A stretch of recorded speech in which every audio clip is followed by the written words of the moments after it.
Pues bienvenidos a un episodio más de Reinventándonos podcast, un podcast donde invitamos a personas que se están enfrentando a un cambio organizacional o bien nos están dando herramientas para reinventarnos hoy para el futuro. El día de hoy tenemos de invitado a Bob Gower. Bob Gower, un gran amigo, mentor, colega y que ha aprendido muchas cosas. Digamos, tiene su carrera en filosofía, después hizo un MBA en sustentabilidad, digamos, Systemic Sustainability, y también es autor de libros como I All Business. Recientemente tiene un libro con su esposa, Radical Alignment, y ha estado en has trabajado desde periodismo, desde software, compañía de software, con consultoras y consultora independiente, y ahora pues está en Brooklyn. So, welcome to the show, Bob. Nice to see you again. It's so great to see you, Luis. Well, we start always like with a checking round, you know, what it is. And well, we are like pretty nostalgic people and romantic people too. And what do you miss the most of this COVID? How do you kind of trade it or kind of change your hobby or your thing that you can do now? Yeah. Well, I miss so many things. It's hard to narrow it down. I of course miss people. I miss seeing people. But I think the thing that I miss from my routine the most is I miss going to the gym. And especially in the summertime because it gets so hot here in New York City. And I try to, I have some home equipment, but I don't have a big home. I live in New York. And so I'm doing it outside. And so exercising outside in the middle of summer in New York City, you can only do it early in the morning or late in the evening when you don't have any energy. So this week I'm just really missing going to my gym, which is in Dumbo, which is a neighborhood that I know that you love in New York City. So. Lovely. Well, I miss walking to the downtown and going to bar, bar hopping, drink have a good beer, listen some jazz, and actually have some musicians and jazz friends. And there is a bar here in Montreal. It's called Maverick that did an initiative that I like, that they put it like you can enter into the website and listen when they play, when you used to play, and you can hear the glasses, hear the noise. So you kind of you can do like a little meeting with people here and having this background, all this noise of the bar. That helps a little bit, but is the one thing that I miss. And now I take the guitar and try to play a little bit, so that helps me to don't be like that nostalgic with jazz and with the bars and walking down the street. I hear you. Me too. I actually usually often have a guitar sitting behind me here, but it's in the living room right now. So yeah. Once I heard you, like you play like some country music or something like that, Yeah, at the beginning of the pandemic, I started to. I was like, I'm bored and I want to connect with people, and music is such a great way to do that. And so I just played a couple of songs on Instagram TV. I think they're still there, though. I thought I was going to do it every week, and then it was an experiment that I let go. But I really enjoyed that. Yeah, it's on medicine. It's actually something that you play the guitar, you have always a friend. Yeah, it'll make you feel good. Exactly. Well, I like your all this kind of your professional career, that you were working in a newspaper, you were in software, you were in consultancies, independent consultant, you were lecturing to. How can you describe all this trip of evolving, changing constantly? How you do that? How you can describe your career? Yeah. People are always marvel at the numbers of jobs that I've done, and the number of different things that I've tried in my career. And even like, it's even sometimes strange to even describe it as a single career, because I feel like there's been distinct phases. But my undergraduate degree was in philosophy. This was back in the 1980s, and I was very idealistic. I think I've always been idealistic. Mhm. And in those days, I got really interested in the Beat Generation poets. I don't know if you're familiar with them, but Jack Kerouac and Gary Snyder and Allen Ginsberg. And so I tried to live a life that was a little bit on the road, where I traveled a lot. And so I traveled to Alaska and I worked in fish factories. I worked as a carpenter in Virginia. I planted trees in Louisiana. And then I eventually ended up in Japan, where I was studying Zen meditation and also working as an English teacher. And I did that for several years. And then I decided in my 30s that it was time to have a career. And so I came back to the United States. And when I got back here, my one skill was desktop publishing, because I had volunteered for an environmental group in Japan to do their newsletter. And so that led to this really interesting climb and a career where I eventually became the design director of the San Francisco Examiner, which is, of course, one of the kind of the great old newspapers of the United States. It was William Randolph Hearst's first newspaper, the newspaper that started off his empire. Of course, it wasn't a Hearst paper at the time I was there, or it was sold right about the time I was there. So I worked in design and sort of visual storytelling for a long time. And that was right in the late 90s, when all of a sudden San Francisco the web was everywhere, right? So if you had any computer design skills, people were offering you a lot of money to go and translate those skills onto web pages. And so I was very fortunate to work with a team. We built the first generations of HBO and Newsweek magazine, the U.S. Senate. We built their website, MSNBC, and a lot of others. And so I was just a designer. I wasn't very high level at that, because I was really trying to learn the ropes. And eventually, I decided to go back to school, and I got an MBA that was focused on sustainability.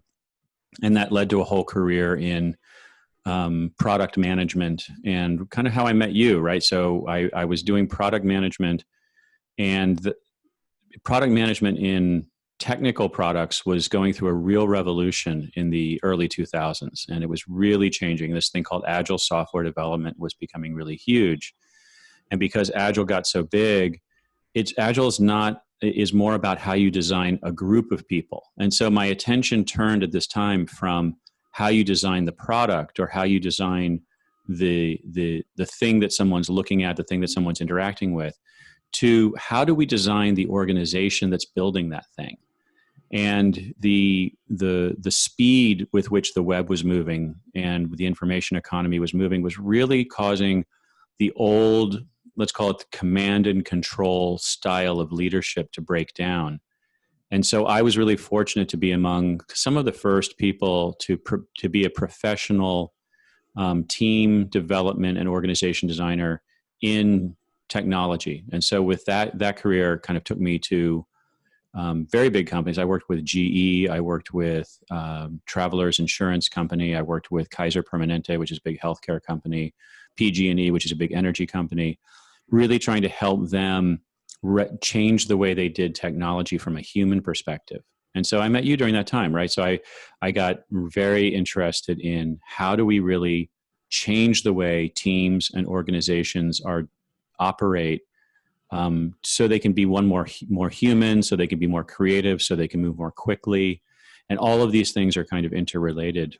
And eventually I taught a course in Monterrey, Mexico, which is where I met you. Yeah. 4 years ago. Yeah. It seems longer somehow and seems shorter somehow, but yeah, about 4 years ago And so now I'm an independent consultant, and actually now most of my work is with kind of mission-driven organizations. I've left the big corporate world. I still will play there sometimes. I really enjoy it if I find the right leader, the person who I really want to. But I find these big organizations can be so hard to turn around that it just doesn't feel really satisfying to me. And then even when it does, sometimes I'm just disconnected from the product. Like I don't find the product as inspiring. So my most recent project was with a museum here in New York City, which specializes in art from Black artists. And I worked with them for 6 months to kind of help them get ready to inhabit a new building. And also, COVID hit during that time. And so then all of a sudden my work was about, okay, how do I create a remote workforce? How do I, transition people who are used to working in person every day and help them become remote? And so, so my work it's constantly evolving. I'm so fortunate in that I have, a great group of people around me, people like yourself, who I just get introductions from time to time. People like, hey, can you talk to this group? And I was like, sure, I'll talk to that group. I also do some executive coaching and some public speaking. And as you know, I do some writing. So I have this book coming out in a couple of months as well, or a couple of weeks. Oh my gosh, it's coming very, very soon. So yeah, my career has been, I think it's very strange, but I think the through line has always been that I'm kind of idealistic, and I'm always trying to create ideal conditions for somebody or something. And right now, I think what I really care about is I think I want people to come to work and enjoy coming to work. And I also want those organizations to thrive financially. And then going back to my sustainability roots, I also want those organizations to be good global citizens when it comes to resource consumption and renewability. And I also want them to be good social citizens. I don't want them to be, let's say, negatively impacting our political environment the way we see some of the big social media groups doing here in the U.S. right now. So I'm always kind of looking for opportunities to align with people and work with people who share that vision of, share that desire, and then who just want to help. And I want to help them create better organizations and create better leadership styles. And so I'm very fortunate in that I have a lot of friends, and I also have a lot of skills. And so I like to jump into big, messy problems and try to figure them out. That's like my career. That's my job right now. Yeah, I see. Even though that you are like calm, easygoing, when it's time and you see like this, okay, we can do better. We can have positive impact. Okay, I'm in. Even though that we can see like Pacific, but at the end, I see that you like okay, I can do good, and well, during the podcast we will touch all these points. Great. And also there was a like motto that you used to have. I don't know if you still have it, like faster, better, happier places. Yeah. Can you explain how do you apply this to the consultancy? How do you apply to your life? Yeah, well, that actually that came to me one day when I was thinking about why people, contact me, because I can talk about really, you've been in my class, but I'll talk about things like limiting work in process, like classic lean theory. Like I'm really fascinated with lean manufacturing and the Toyota production system, and I'm also really fascinated with kind of agile software development and the development of quality digital products. And then a lot of my work, I think what I naturally care about a lot is culture. I just, I've spent a lot of time, a lot of years in my career, frankly, working in environments which just haven't felt healthy, to me, not physically healthy or mentally healthy. Like they promoted a lot of alcohol consumption and cigarette consumption and anger and, ulcers and sick, like it's been challenging over the years. And so I really just want people, like I say, to be happy at work. And what I realized is, okay, so there are three things. They're sort of faster, which is how can we get more out of our people? How can I, and I think leaders naturally want this, right? Like how can we speed up production? Like how can we actually maximize output or maximize, are we doing as much as we can do, right? And then there's better, which is really, I think of as product quality, which has to do with, product market fit, and are we producing the thing that the market really wants? And are we steadily improving it? Do we need to revolutionize, like completely leave a product behind and then go for a new product? Or can we continue to incrementally improve the product we have? I think these are deep questions that every company has to ask for themselves. And then happier. So faster, better, happier. That just sort of came to me. And what I realized is I think people at work, we are happiest when we are productive, when we're building a product we believe in. And also that the happier we are, frankly, the faster we're going to move. And so I have a model now that I work with where when I analyze a company, I analyze it upon 4 vectors, and the vectors are purpose. So why does it exist? And is it clear on why it exists? Is it just making money for shareholders, or is it actually trying to make a positive impact on the world?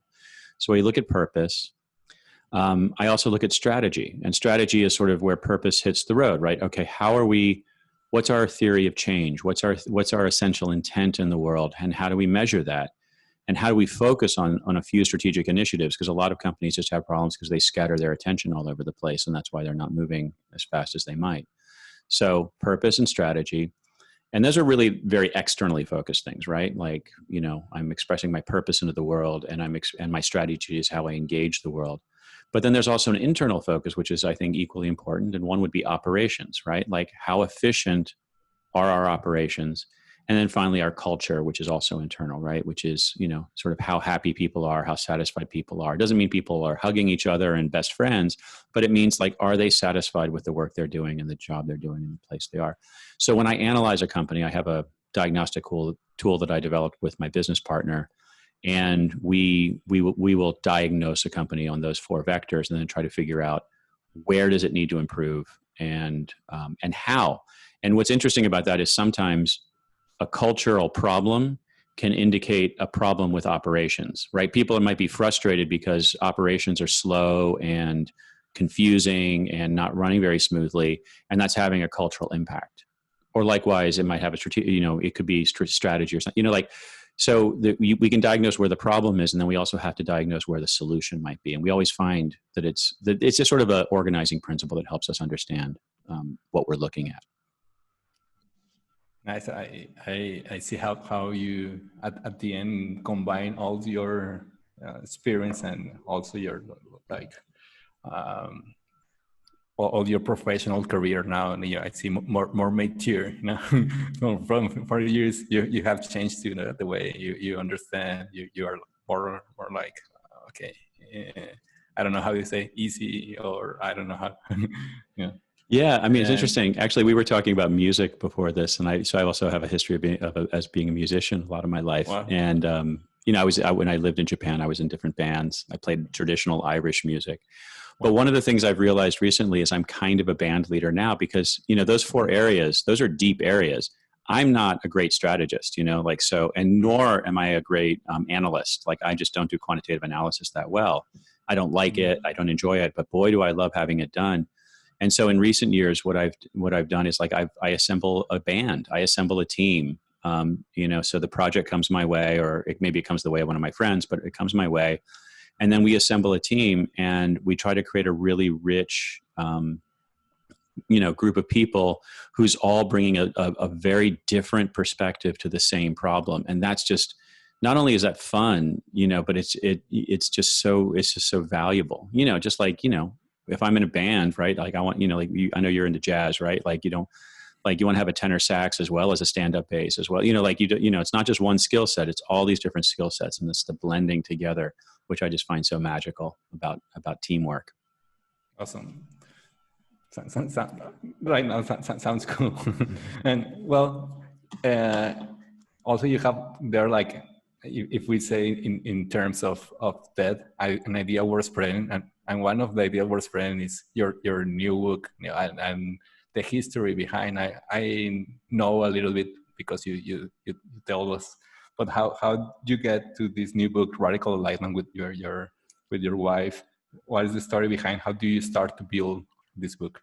Yeah, it's been a really interesting journey this book has been. So I've been with my wife for 10 years now, which is, the longest and the best relationship of my entire life. And she's an amazing human being. I know you've met her, and Alex has her own sort of, history. She created an Oscar-nominated film about 12 or 15 years ago now, a movie called Super Size Me. And when we got together, so I don't think I'm saying anything she wouldn't say in public, but that particular creative endeavor was very successful. I mean, she got to go to the Oscars, like the Academy Awards, like, that's amazing. But it was very unsatisfying for her. And actually she created it with her ex-husband. It led to a divorce, and it led to some challenges, they have a wonderful child together who is my stepson, and it led to some problems. And so when I met her, we were like, let's be partners. Let's not be business partners. Like we were very, very clear early on, like we are not going to be business partners. Okay. And also around then, we wanted to be very deliberate about our relationship. And I had this methodology. It's kind of the seed of the book, and I'd already had it. I used it in other team development work that I'd done. And weirdly, we started using it in our life. Like anytime we had to talk about something difficult, and when you're a middle-aged person trying to build a relationship with a stepson involved, and within the first couple of years we were together, both my wife and myself lost a parent. We went I went through surgery. We went actually through a lot of really difficult times personally, but as a couple, it kept strengthening us. It kept making us stronger. And a lot of it was the way we were communicating with each other, and this methodology that we describe in the book for having difficult conversations became foundational. And then we also started teaching it to other people. Like people would come to us and be like, I'm having this problem with my partner, either business or romantic. We're like, hey, maybe you should try, just run through this method. And they'd be like, tell me more about it. And so I found myself having hour-long conversations over and over and over again. And then, and I'd have to do it 2 or 3 times with the same person sometimes, because it's nuanced. It's not as easy, and it's not easy to remember sometimes. So, we kept getting phone calls about it over and over and over again.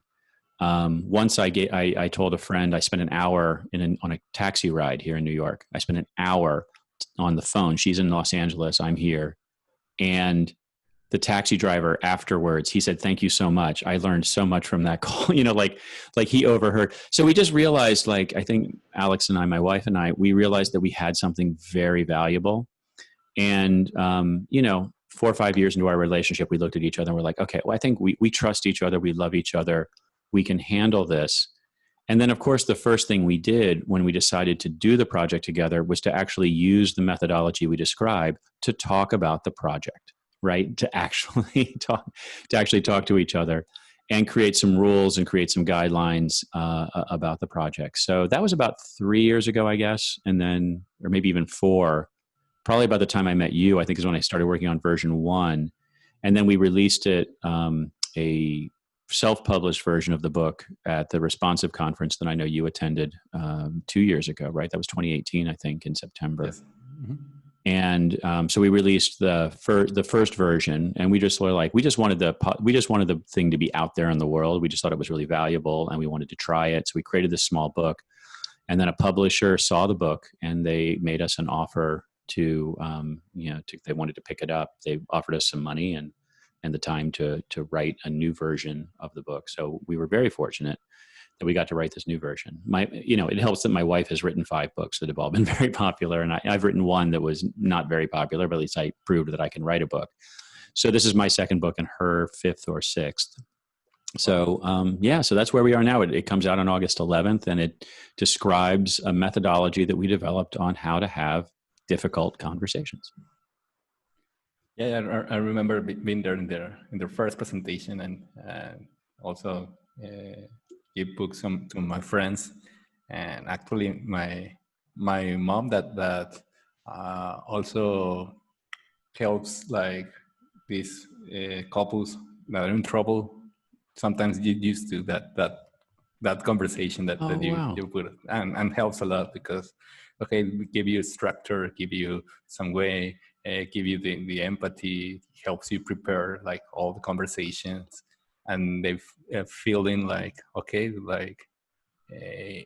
even if we don't get into reconciliation, they actually know what they carry on, what they carry on inside. So that helps my mom too with this.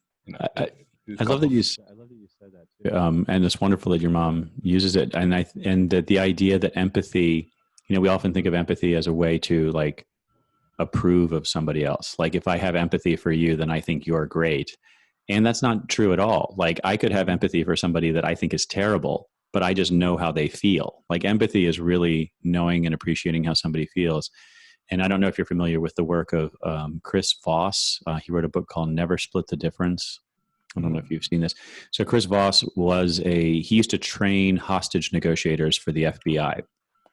So and his book has these incredible stories of like bank robberies and that kind of thing about, how to get hostages essentially out of dangerous situations.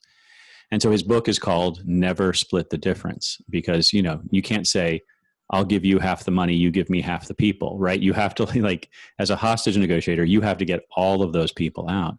And what Voss says is that listening is a superpower, and that empathy makes all the difference, right? So that if you're trying to negotiate with somebody, you have to understand their position. You have to appreciate who they are and how they see the world and how they view the world. And if you don't, you're just never going to arrive at the best solution. So you need to be quiet. You need to listen. You need to pay attention. You need to be curious. You need to be interested, ask good questions, and develop this kind of empathy for other people. And to me, I mentioned my career has been kind of a little bit nuts, like I've done a lot of different things. And I've actually, I was a pretty angry person for a good part of my career. Like I'll get angry at subordinates, or angry at bosses, or angry at just, anybody during the day, because I was so stressed and didn't have a lot of good emotional awareness and control. And over the years, what I've realized is that I wasn't listening to other people very well. And so it's been very humbling for me to really develop a much calmer personality and being much more curious and much more welcoming to the people around me. That's awesome. Yeah. And can you explain a little bit this framework, the foundation of the book, like the ICBD methodology? Yeah, sure. Yeah. And I'm going to tell you, we've rebranded it. So we call it the All-In Method now. So AIM, All-In Method. But ICBD is a good way to remember the steps. There's 4 steps to it. So essentially, first off, I'll just say, okay, so the process itself is really a way to develop this empathy for each other. It's not a way it doesn't tell you what to do with it. It's not saying, I'm not teaching you how to negotiate and get everything you want. Not teaching you how to hire people or fire people, or convince your romantic partner to go on vacation to the place that you want to go, right? Like that's up to you. But this conversation, I can tell you, will help in all of those situations, because you get to develop a really rich informational landscape. You understand what you're dealing with. And once you really understand, once you can really see what you're dealing with, you can find solutions to your problems. Sometimes the solution is, I'm not going to try this anymore, right? Sometimes the solution is, like, I can't convince my spouse to go on vacation where I want to go, so maybe we should go on separate vacations. I don't know. I'm just using that as a weird example. But, and so the idea is we want to pick a topic. We want to know what we're talking about, and we want to know why we're talking about it. So given that this is kind of a work focus, we can talk about a work project. So I always like to get a group together before I start a project and say, okay, we're going to talk about the project. And the reason we want to talk about the project is that we want everybody here to be fully engaged in that project and to really get and that means that you should be getting what you want out of it. Money, of course, we all want to get money out of out of work projects, but money is just like a small, tiny piece of engagement and satisfaction, right? There's really so much more sort of personal stuff that sits around it. So we all might sit in a circle or sit together, sit on a Zoom call, as we are now. And then what I'll do is we'll just go around the room and we're going to each talk about 4 different topics together. And I usually fine tune the questions to make them a little more specific to the situation. But it is 4 buckets, which is ICBD: intentions, concerns, boundaries, and dreams. So let's say, for example, intentions. I really might just ask, why are you on this team? Why do you want to be part of this project? And so I'll say, like, talk about a project I'm doing right now. So I'm doing a project with an educational technology firm here in the States. And I'm like, okay, well, first thing, I want to get paid, right? I need a positive cash flow for my business. But the other pieces are that I'm getting to work with some partners that I haven't worked with. I haven't worked in this particular configuration before, and it's like kind of fun to see how they interact. Also, educational technology seems to be, it's all over the place right now. It's such an important topic. I have my stepson's entering high school, and COVID and all of this. Like, I want to learn about this space. Like, this is really interesting. And the third thing is that I really like, I met the leadership of this company and I was like, I really like you people, you know, like you are really nice people. I would like you to be successful. So it's a combination of like, so my intention is to learn things. My intention is to make some money. My intention is to help some people who need help, and to learn about a space that I haven't learned before. So we just kind of like lay our cards on the table. Why are you involved in this project? The next thing we might do is we ask people is about their concerns. And this is a really kind of a weird conversation. We don't often bring up our concerns unless they're really, really bad. And what I like to do is I like to encourage people to remind them that our brains are the human brain, the human consciousness has something called a negativity bias. So we, through thousands of years of evolution, tens and hundreds of thousands of years of evolution, our brains have become really, really good at making up stories about how things might go wrong. And if we don't getting those out can sometimes be the way you can neutralize them in some way. I have a good friend of mine is a neuroscientist, and he says that when we speak a concern, we actually hear it, like it'll actually go out of our mouth and and it actually interacts with our brain in a very interesting way, in that it kind of soothes, it sort of calms down the amygdala, the part of our brain that worries. And so it allows that worry to kind of dissipate a little bit. So when my wife and I started the book together, we were like, what are you concerned about? And we both had the same concern, which was, this is going to be a tough project. It's going to cause stress in our relationship, and we're both going to get divorced. Furthermore, we're going to get divorced and then we're going to die alone. You know, like it was, sort of like our brain is just so good at creating all of the, and we just like, so I just encourage people like, look, let's have fun with this. Let's get our concerns out. And and also we're just listening to each other. No one's trying to fix your concern. I'm not going to, I really always set it up ahead of time. So when someone's speaking, you're just curious. You're not trying to fix them. You're not talking back to them. You're not dismissing them. You're curious, you're attentive, you're present, which has a way of bringing people together as well. Mm-hmm. So we go through concerns. The next thing we go through is our boundaries, and boundaries, sometimes they can relate to concerns. So my wife and I created a boundary that was either one of us could cancel the project at any time if we felt like it. But a boundary can also just be like a thing that helps you feel safe or helps you be at your best. And so I always ask leaders, like, don't you want your people to be at their best at the job? Mm-hmm. So let's be curious about what makes someone at their best. Let's when it comes to creative knowledge work, like, let's really be curious. Let's ask people. And so I ask people things like, I encourage people to share things like other projects they might have on their plate and where this one fits in the priority, right? Because we all have like 3 or 4 projects going at a time. And like this one may be 4 for me, but it may be number 1 for you for a variety of reasons. And so like, it's really good to know that. I also have a personal boundary where I don't answer email after 5 o'clock at night. I just, I try to conserve time for my family. I also just know if I work all the time, I'm not happy and I'm not good. I'm no good to anybody if I'm exhausted myself. So we just kind of encourage people to share what makes you feel safe, what makes you feel at your best. And we just go around like intentions, concerns, and boundaries. Everybody shares their intentions, everybody shares their concerns, everybody shares their boundaries. And then the last one is my favorite. It's the best, where you share your dreams. Like, if this was going to be the best project we ever had for you, then what would be true, right? And so like my project now, like I'm in it because I want to make some money, and I'm in it because I want to learn some things, and I'm in it because I want this team to gel. So what would make it great for me? Well, the customer would be really happy. The customer would hire me for more work or recommend me to their colleagues at other companies for more work. Maybe I could get a great case study that I could then share on stage when I'm speaking. My team would really love each other and gel, and we would get more and more work where we got paid more and more money. I don't know what it is, right?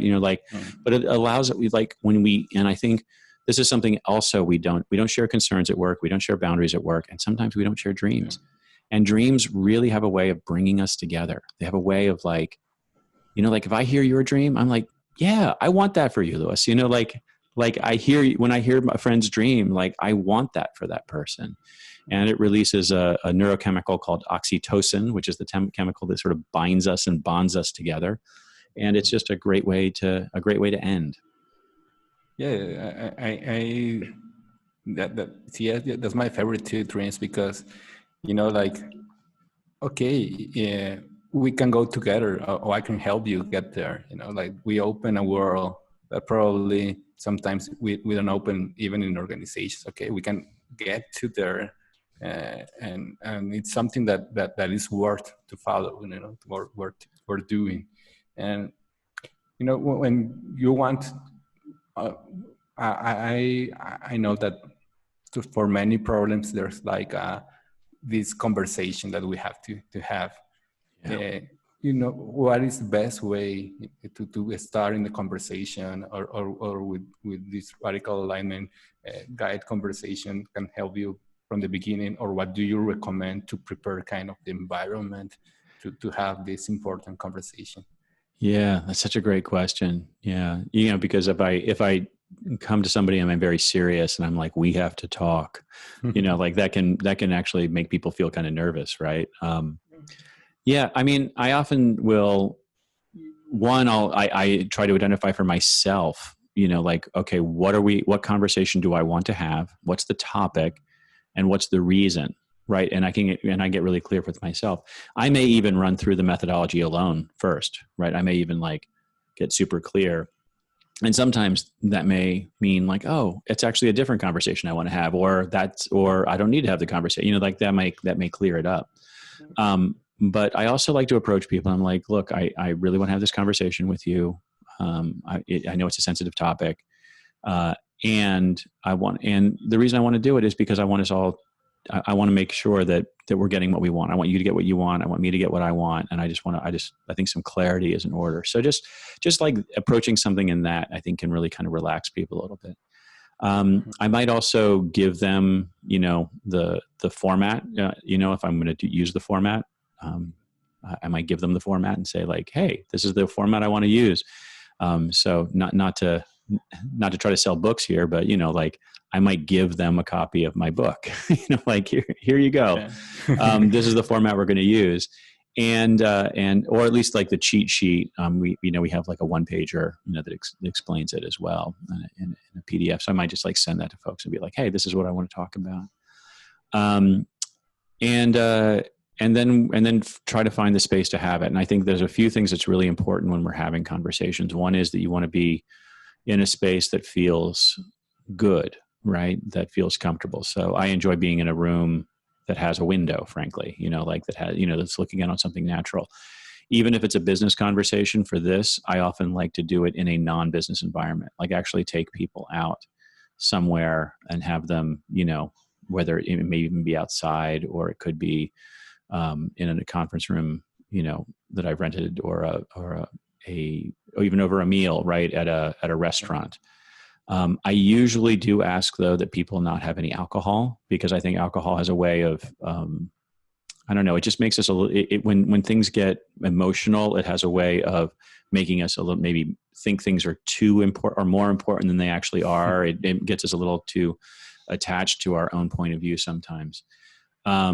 So distraction free, intoxicant free, and in a place that feels good, and then set the conversation up. And if I'm doing this, frankly, a lot of my work is I get hired to run this conversation, or, you know, this conversation plus a lot of other things. So I'll do, you know, like I've done board meetings for, you know, a lot of companies recently. And so they'll bring me in as a facilitator. And so I don't really care what anybody, I mean, not that I don't care what people feel.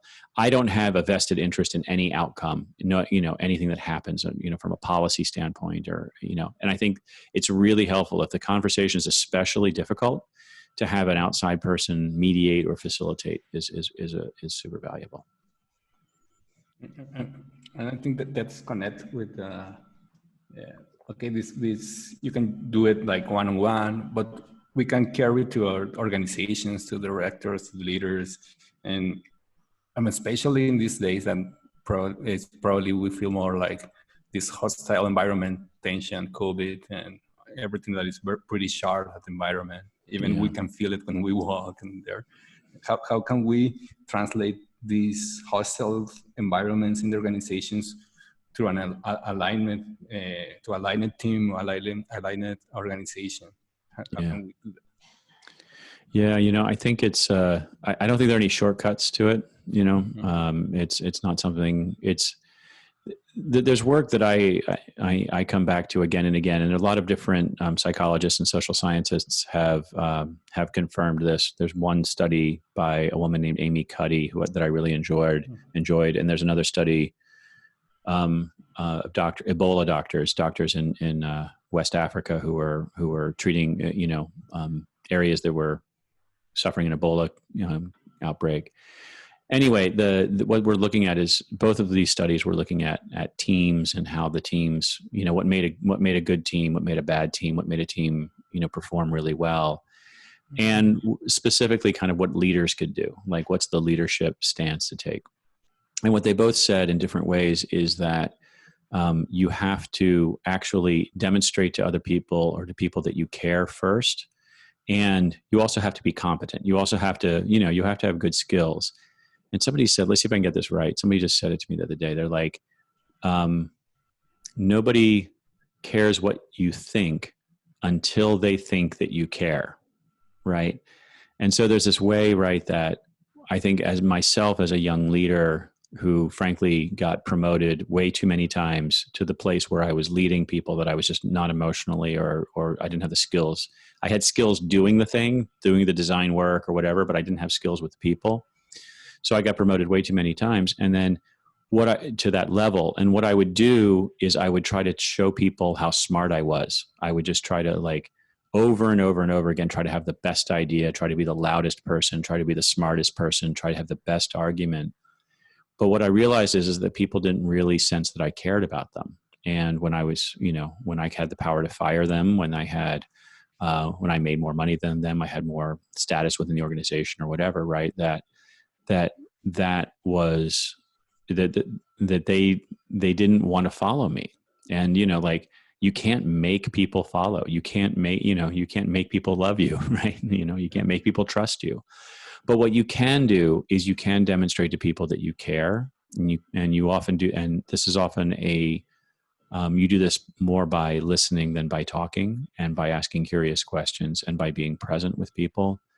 And I think the third thing that I'll say, and this is something that I work on every day for myself, is not being afraid to hear the answers that I don't like, right? Like really probing for those things and really asking myself, am I wrong here? Because we all have cognitive biases. We all have biases. We all have limitations in what we know and what we see. And it's very easy sometimes to take that limitation or someone pointing that limitation out as a threat to your ego. Like, oh, I'm going to feel bad if somebody disagrees with me.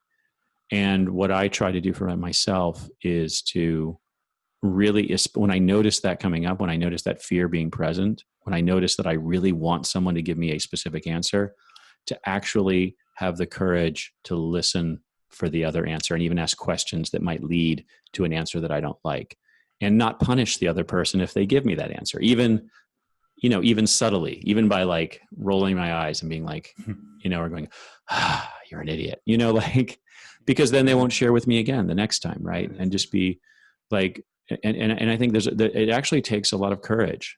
It actually takes a lot of courage. And I've been reading a lot of Stoic philosophy recently. I think that's been helpful. Not the grim Stoic, but the Marcus Aurelius and the real Stoics.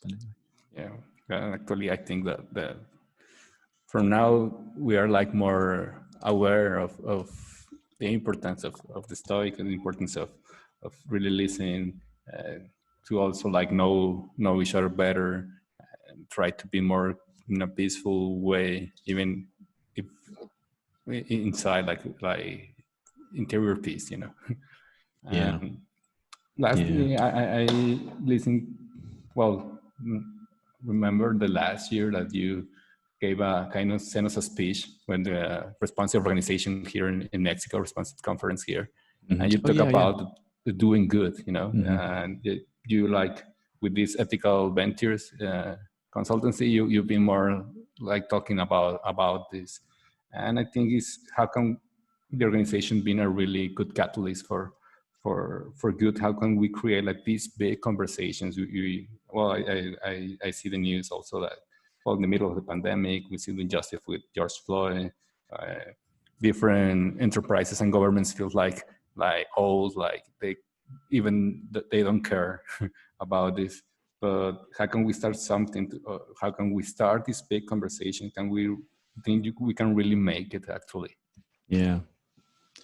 Yeah, I mean that's sort of the question that I'm asking myself pretty much every day and all the time. And I'll share, like, I've always been an idealist, and over the years, with that sort of sense of wanting to make the world a better place, has merged with my fascination with how humans come together and organize into groups. And like my course started in prehistory, like with with hunter-gatherer tribes. I started talking, I'm fascinated with the history of how humans can organize, which is really kind of humanity's superpower, right? It's our superpower is our ability to figure out different ways to group ourselves together.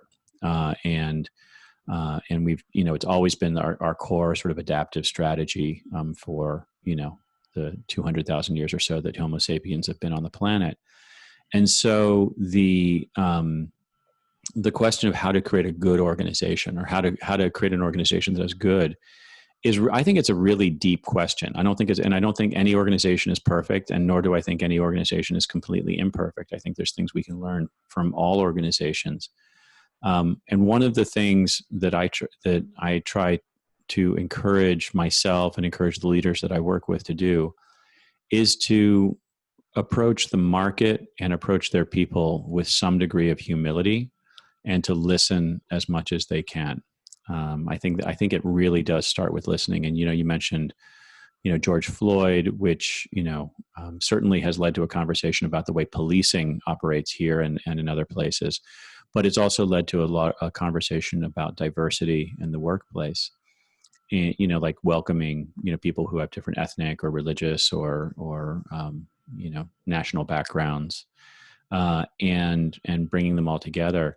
And what's interesting about that work, it's work that I've been thinking about, and sort of, it's not my work, but I have many friends who do that work, and I'm adjacent to it often.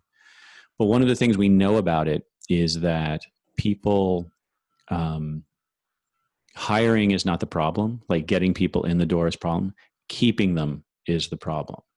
And I would say that if we continue to run our organizations in the same old way, we might hire new people, but they'll probably leave. They'll probably not grow and not find their way to the top. So I really think we need to find a new way to lead our organizations, and we need to find a new way to run our organizations. My personal opinion is, and this is where I do most of my work right now, is with leadership teams. But I don't think an individual leader is good enough anymore. I think a team, like you need a true team at the leadership level, which means people need to be honest with each other. They need to trust each other. They need to work well together. They need to be skilled in their craft of whatever it is, in operations or marketing or whatever it is they need to have good domain expertise.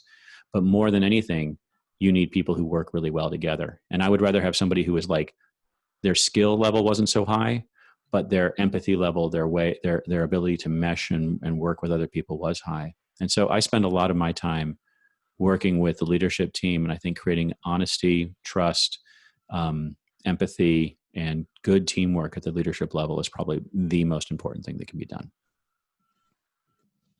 Well, yeah, I think that you're right. Like the new leadership is like a really collective leadership, not like by oneself.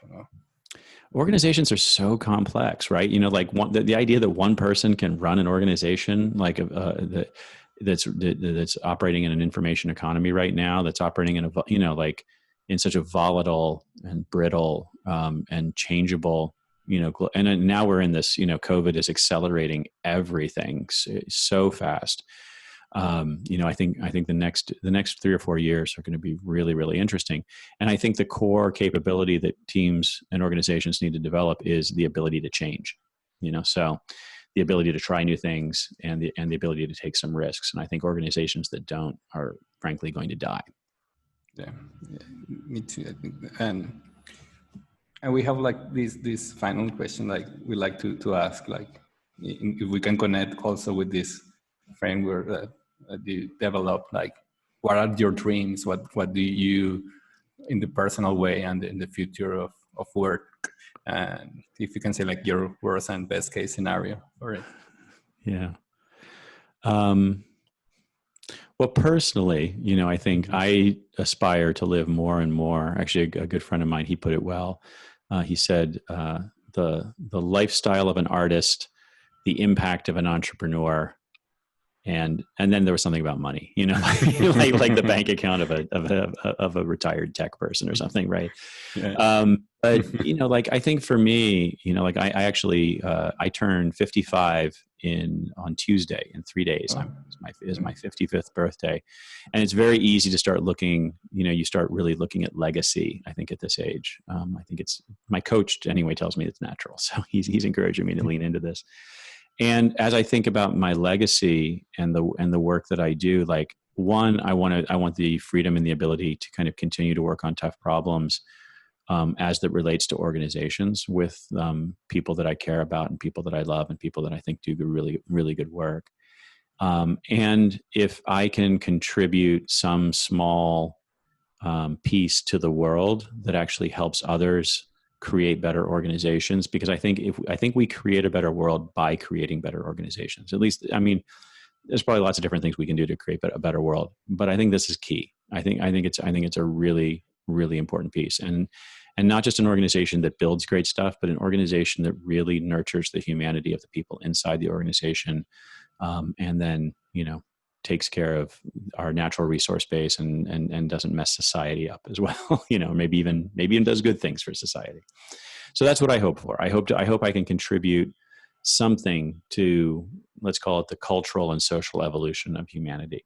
And frankly, I just hope I get to do that for the next 20, 30 years, and then I get to die with some people around me who I love. That would feel like a good life to me. So. Lovely. Yeah, it sounds good, and hope that we can see each other in the future. And I know you have a legacy here in Monterrey. You have like your disciples and fans, and you can count on that. You have already a legacy. You can be sure about it.